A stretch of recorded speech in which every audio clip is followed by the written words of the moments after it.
एक वक्त था जब मैं रोज प्रपोजल्स भेजता था, रोज 3 साल तक, और जवाब अब तक कुछ नहीं। लेकिन कहानी यहाँ से शुरू नहीं होती। कहानी शुरू होती 2012 से, जब मुझे फ्रीलांसिंग का मतलब भी नहीं पता था। जब मैं छोटा था तब मेरे एरिया के लोग मुझे बोलते थे, ये लैपटॉप में घुसा रहता है, सिस्टम में घुसा रहता है, क्या ये लैपटॉप तुझे खिलाएगा?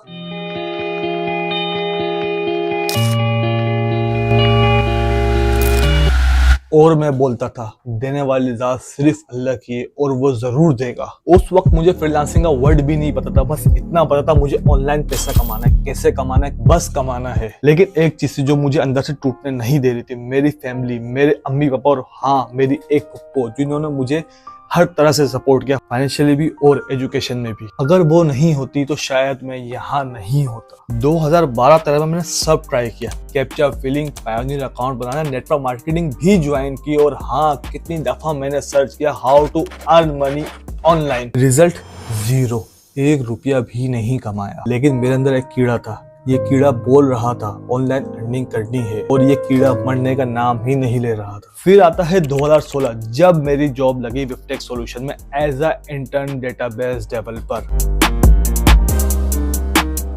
और अब आप लोग सोच रहे होंगे कि 2013 से 2016 तक क्या किया, तो ये किसी और दिन डिस्कस करेंगे। वहां काम सीखा, एसक्यूएल सीखा, डेटाबेस को समझा, लेकिन अभी भी दिल में वही चीज जल रही थी कि ऑनलाइन अर्निंग करनी है। फिर गया, फिर सर्च करते करते एक वेबसाइट मिली और उसका नाम था अपवर्क। अकाउंट बनाया और बैंड हो गया। दूसरा अकाउंट बनाया, बिडिंग शुरू की, और फिर 2016 पहला प्रोजेक्ट मिला।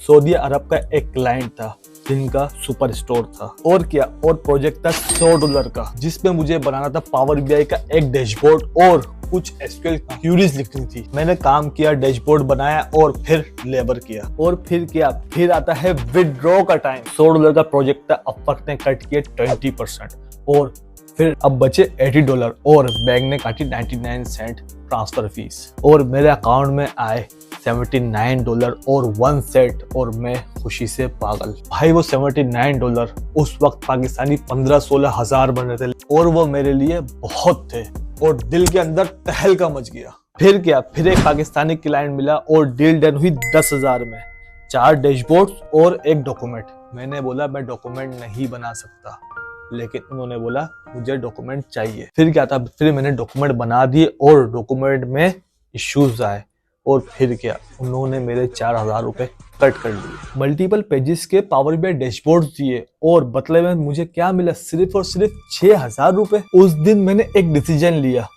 कि मैं अब पाकिस्तानी क्लाइंट के साथ काम नहीं करूंगा, जबकि मैं खुद एक पाकिस्तानी हूं। अब सुनो ये हिस्सा, क्योंकि ये है सबसे मुश्किल वक्त। 2016 के बाद 2017 कोई प्रोजेक्ट नहीं, 2018 कोई प्रोजेक्ट नहीं, 2019 कोई प्रोजेक्ट नहीं। 3 साल रोज अपवर्क पे बिडिंग करता था, रोज प्रपोजल्स भेजता था, लेकिन कोई रिस्पॉन्स नहीं। जॉब चल रही थी और घर वालों को पता भी नहीं था कि मैं क्या करता हूँ।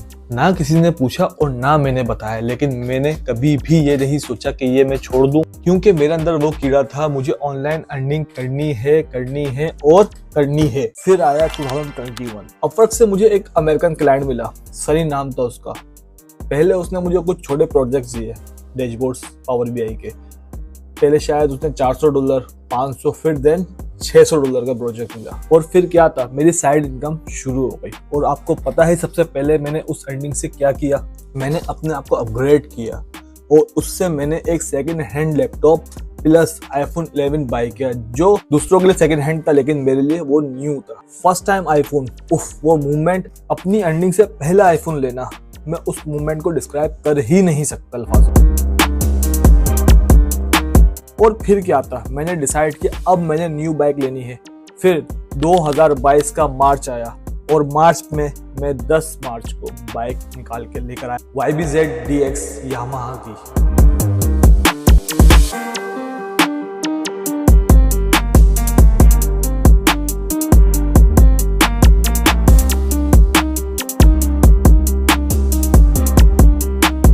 मैं उस फीलिंग को भी आपको डिस्क्राइब नहीं कर सकता, क्योंकि वो बाइक मैंने अपनी फ्रीलांसिंग अर्निंग से ली थी, और वो मेरी उस टाइम की ड्रीम बाइक थी जो आज तक मेरे पास है। लेकिन एक चीज थी जो मैं सबसे ज्यादा चाहता था कि वो मैंने करनी ही करनी है, कुर्बानी। और फिर क्या था, फिर दोबारा बीट्स स्टार्ट की, फ्रीलांसिंग स्टार्ट की और कुर्बानी से सिर्फ 1 हफ्ते पहले एक प्रोजेक्ट मिला, विड्रॉ किया और उसके बाद अपनी पसंद का जानवर लेकर आया।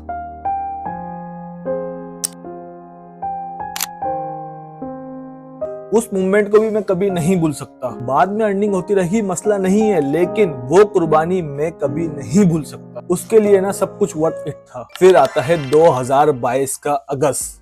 अब फर्क से मुझे एक और क्लाइंट मिलता है, अमेरिकन क्लाइंट, और उसने मुझे उस टाइम दिया प्रोजेक्ट $100 का, जो उस टाइम लगभग बनते थे लाख रुपए। 8 महीने मैंने फ्रीलांसिंग की उस प्रोजेक्ट पे, जॉब भी की, फ्रीलांसिंग भी की।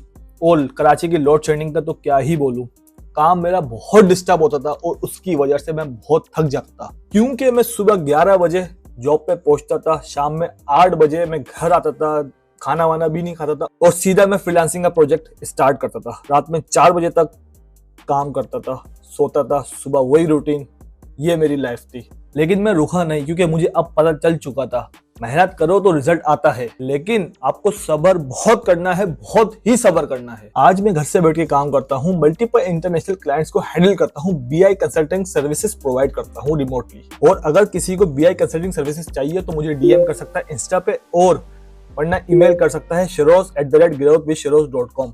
अगर कोई मुझसे आज पूछे कि फ्रीलांसिंग कैसे शुरू की, तो यही बोलूंगा, कोई शॉर्टकट नहीं है। 2012 से 2022 तक 10 साल कैप्चा से लेकर नेटवर्क मार्केटिंग तक सब ट्राई किया। 3 साल तक कोई प्रोजेक्ट नहीं मिला, लेकिन मेरे अंदर वो कीड़ा था, फैमिली का सपोर्ट था और अल्लाह का फजल था। मैंने कभी नहीं छोड़ी मेहनत करना। मैं रुकता नहीं, चाहे रास्ते रुक जाए। मैं वो नाम हूँ जो डिले हो सकता है लेकिन डिनाई कभी नहीं। कमेंट में बताओ तुमने फ्रीलांसिंग कब शुरू की या कब स्टार्ट करने का सोच रहे हो।